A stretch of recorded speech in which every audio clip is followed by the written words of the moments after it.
Well, I'm just out doing a ladder test, and I'll try and get a bit of footage of it, because after the last ladder test I did with the Kimber ages ago, I've been getting a lot of questions. So I'll just quickly run through what I'm doing at the moment. This isn't my rifle, I'm just doing this for a mate.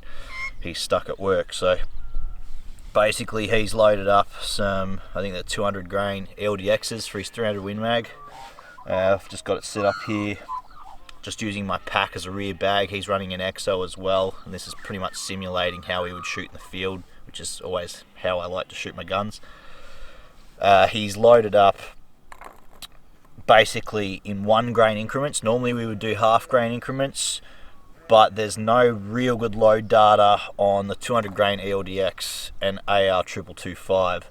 So he's loaded up in 1 grain increments from 74 grains until 82. So I've got a very broad range, and I'm at 304 yards, and the first 2 shots, 74 and 75, are only about probably 2.5 inches apart. So starting to be a good result straight away. But we'll see how it progresses through these charge weights, and then we can basically work out, say it liked 80 grains, and between 78 and 80 grains, well, then we can redo another ladder test in half grain increments and really fine tune that down. So the idea is to find the sweet spot that the gun likes, which is called a node, and that's what we're looking for. We're looking for patterns, and the best group wins, basically.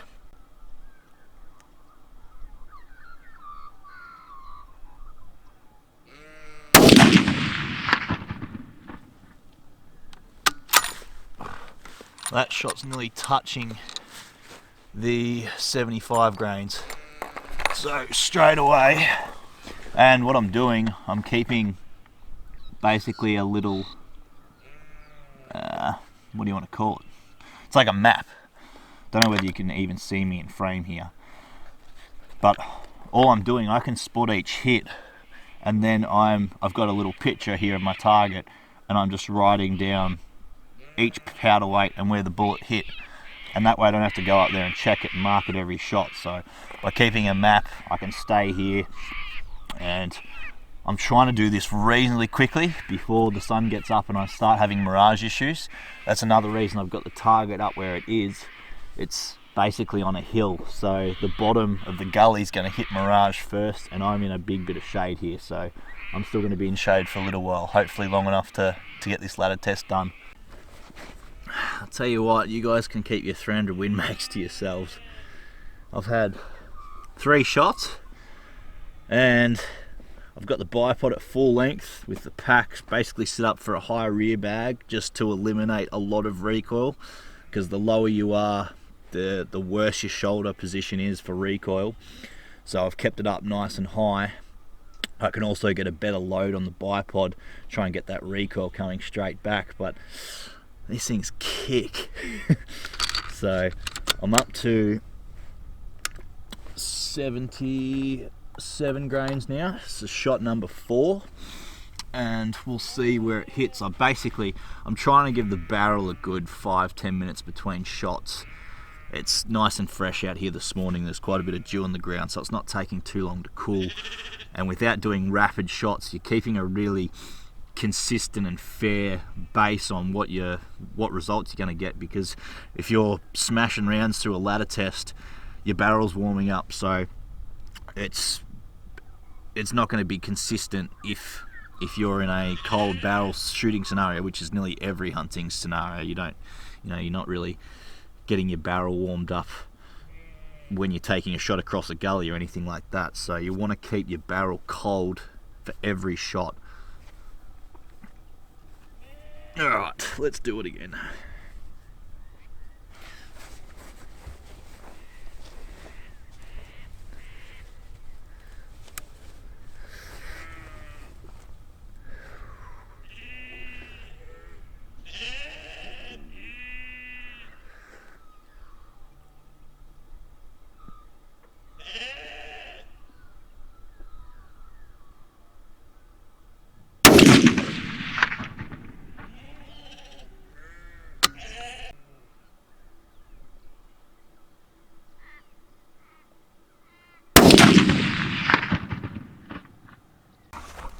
So I don't know if you can really see, and it's going to be a little bit difficult because of the shadow. But at this point, so on the left-hand side of the rifle, if you're looking down the back of it, there's very close to being contact to the barrel from the stock, especially under recoil when the barrel's coming back. You can see there's almost contact. Loading the bipod makes it better. The other side is okay, but if this was my rifle, and this could be a tip for someone watching, I would get a Dremel and take a good probably 3 or 4 mil off this and really make sure that barrel's free floating, because you do not want any stock contact. If you slightly torqued on this when you're shooting it, and even like I say, if you're pulling back on the bipod, which you shouldn't be, you should be pushing forward, which makes it better. But under recoil, when it's coming back, that could be playing a little bit of havoc with precision shooting. So something to keep in mind. Hop up, over the back. And for anyone wondering, Remy is in the car during the shooting because I don't want her ears getting blasted. I cringe every time I see someone sighting in their guns or something and their dog's right bloody near them. Absolutely crazy. Should shoot around your dog as minimal as possible. So it's another thing to take home from this, which everyone should already know. It's just common sense. Don't shoot near your dog. Different when you're hunting, obviously, but even then you try not to have your dog right next to the muzzle of your gun, but don't shoot near your dog. Alright, 79 grains now. See what happens.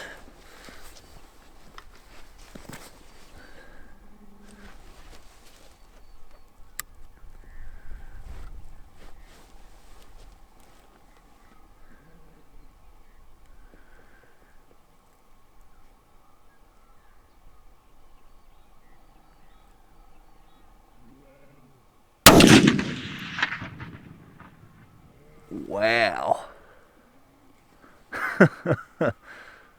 Unbelievable. There is 4 shots now in under an inch at 304 yards. So straight away 78 and 79. And they're same thing. There was a little bit of pressure sign on the bolt lift, but nothing major. There's no ejector marks or anything, so we're good there. But straight away, 78, 79 grains of AR 2225 for this gun, and I'll show you the target later. But you know, we're nearly one whole grouping at 300 yards with this lightweight gun that kicks like a bloody mule. And I think my mate's going to be pretty damn pleased about this result. So it gives him a really good starting point. So my map's getting very cluttered. We're up to 80 grains now. Barrel's had a good chance to cool.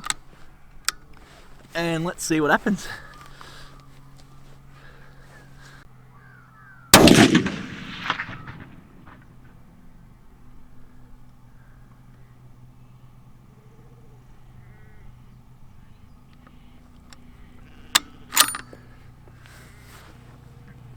So that has gone up with 77. So we'll still shoot 81 and 82 in a minute. I'll wait for this barrel to cool again, but unless they're right with 80 grains, like if 81 and 82 aren't with the 80 grain shot, well then I could clearly say that the winner's going to be 78 to 79, which I'll show you. I'll show you the target later. But hopefully this is making a bit of sense to some people. And look, most people, most real high-end precision guys, their ladder test starts at the bottom of the charge weight to the top of the charge weight in half grain increments. Then they'll do it from the top back down to the bottom, and then the bottom back up. So they've done 3 loads of every single charge weight in 0.5 grain increments. Some of them even go extreme and do 0.1s and 0.2s, which for a hunting rifle I think's I think you're just wasting your time. If you find a good node, I mean, between 78 and 79 grains up there, you've got a full grain difference and the shots are nearly on top of each other. So as far as I'm concerned, you could load 78, 78.1, 78.2, 78.3. If they're nearly touching at 300 yards between 78 and 79, why would you bother? But that's just my thinking. Some people want to get the absolute utmost precision out of their rifle, and I don't think that stock's helping. I'm not going to change it. It's not my rifle, but if it was mine, I probably would be sanding that or dremeling it out first, getting a good clearance in the barrel channel before doing this. But it's not my gun, but I have messaged my mate and let him know that it would definitely be worth doing.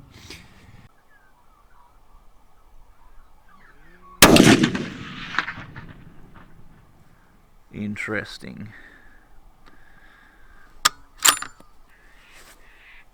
That one's maintained the exact same elevation. We've got no wind. I felt like I shot it very much the same. And look, there may have been some slight shooter error, but it's gone about 3 inches to the right. That was for 81.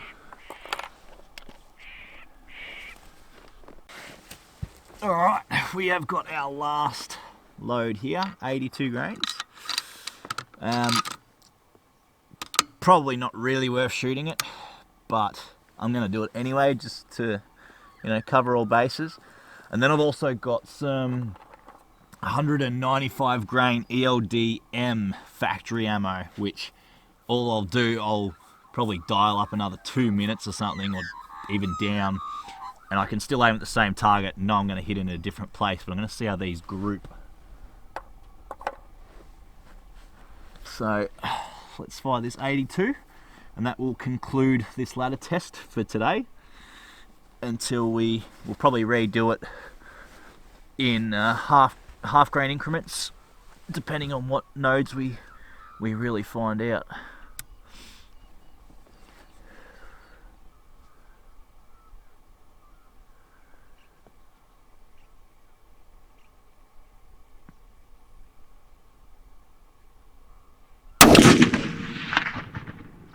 Wow. Okay. Still no signs of pressure, but you'll notice when I show you the target, the higher charge rates there were absolutely atrocious. Alright, so I've dialed up about 4 minutes. I'd only dialed up a minute. And I'm going to be testing these factory 195, so I'm still going to be aiming at the same target because I've already got my map. I know exactly where everything's hit.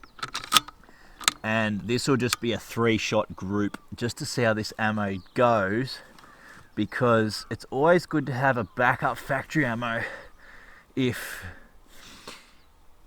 you haven't had time to hand load or do something, it's good to have a backup factory ammo that if you need to get some ammo to go and shoot something or get some meat for the table, you've got something that works. So it's also a good way to get more brass, especially if you're using the same manufacturer. So this is Hornady, and he was already using Hornady brass anyway, so this is a great way to accumulate some brass and still have a round that potentially shoots good. So hopefully this stuff shoots alright, and that's what we're about to find out. So I'm going to do 3 rapid shots, barrels cooled, Remy's in the car.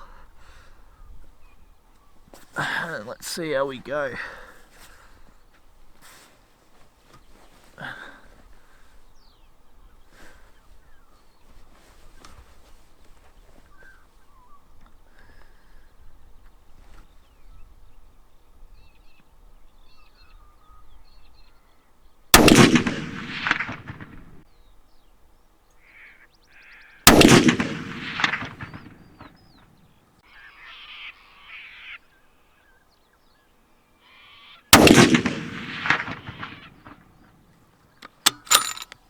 Alright, so the group there, that's with the 195 factories.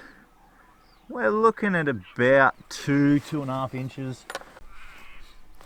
Well, I've just roughly re-zeroed this at 200 yards with the 195 grain factory ELDMs, because it's clear that they shoot a lot better than the Hornady Superformance that he was using in this. So re-zeroed it, didn't take long, took 2 shots, and I've still got my target from the ladder test earlier up there, and I just ranged it's 473 yards, and I've jumped into Applied Ballistics, put in my specs, you know, the 1 in 10 barrel twist, barrel length, etc, and got a rough muzzle velocity of 2,800 feet a second. Whether that's right or not, but it's telling me to come up 6.75 minutes to hit this target up here. So I've only got 2 of these factory ammos left, so we'll have a crack.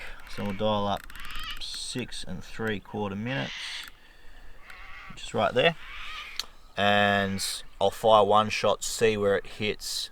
If it's on the money, well then happy days. If it's a little bit high or low, well then I'm just going to tweak my muzzle velocity until the data matches up. But that basically means that my mate can grab this gun, go out and shoot, you know, out to 500 yards with factory ammo very confidently. So I'm about to do that now.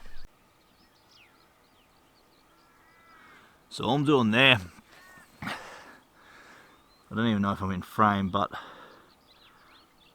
I better make sure that I am. Nah, surely I will be. All I'm doing here, I've got my scope right on the point of aim that I want. I'm just moving my head around and making sure the parallax is 100%. If you've got a scope with adjustable parallax, you really need to make sure that it is perfect. So what you do, get your reticle lined up in your target. That's why I like using a hollow box. You can keep the reticle inside it, and then move your head around. And if you see that reticle moving outside that box, that means you're not in focus.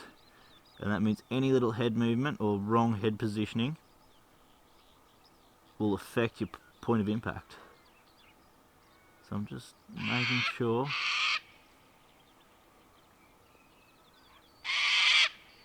that is perfect. And a lot of people will know that already, but some new people might not. Some new people that might be, you know, getting into long range. Alright, we're pretty good there, so I'm going to send it and see what happens.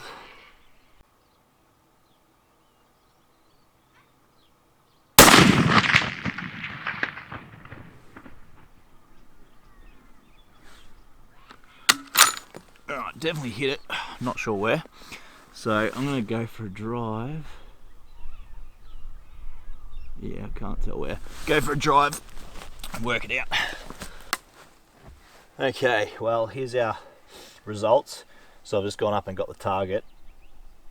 So we started with 74, hit here, 75, 76, 77, 78, 79, 80, 81, and 82 was up here.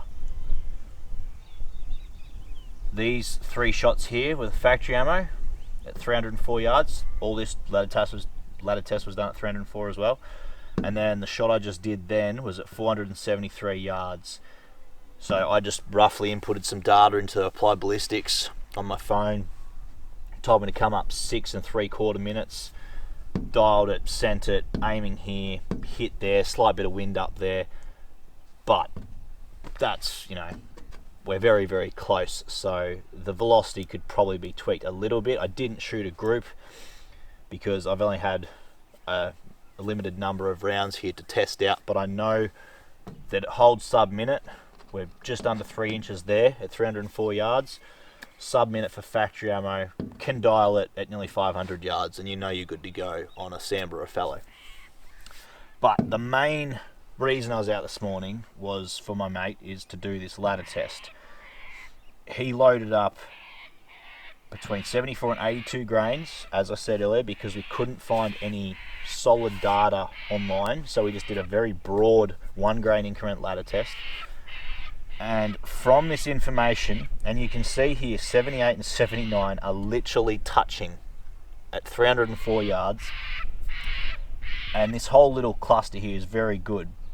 The issue we have here, we've got 74, which bit of spread.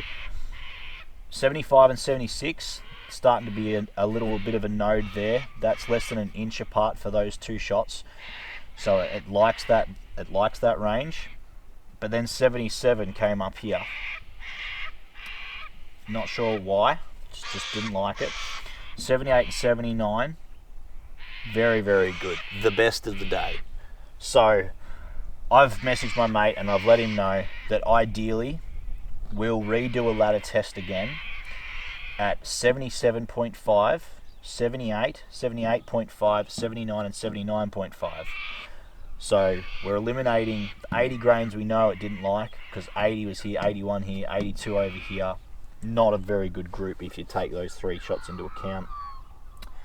The 77 and 76, not ideal at all. I mean, it's not too bad. The 75, 76 and 77 isn't bad, but the winner overall is 78, 79. So we're going to try and really dial in on the 78, 79, but go into 0.5 grain increments, and that should really tell us what we need to know. And I'm guessing, looking at this, I'm guessing that 78.5 should be a winner. And the whole purpose of this is if you slightly overcharge on the day, you slightly undercharge, your air temperature's hotter, the powder temperature's hotter, pressures are varying, you're still ideally in that sweet spot range. And that's the whole purpose of the ladder test. A lot of people don't do it, but I feel like it's the quickest and easiest way to work out what powder range your rifle likes. And it's worked well for me in the past, and I think it's going to work very well for this rifle.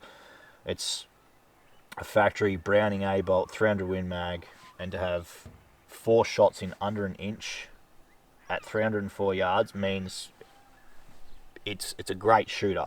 We've just got to try and really find what it likes, and it's clear that the 78 and 79 is the winner out of the lot. So and it's a good charge weight. We could drop back to the 75 and 76 and say, yeah, that's not too bad, but then we're losing out on velocity. So 78, 79, we're keeping the velocity, and we'll go from there. So hopefully that's made sense. I'm going to start shooting the Howard Bravo now and sight it in for the Citron. And that's it. Hopefully you've learned something.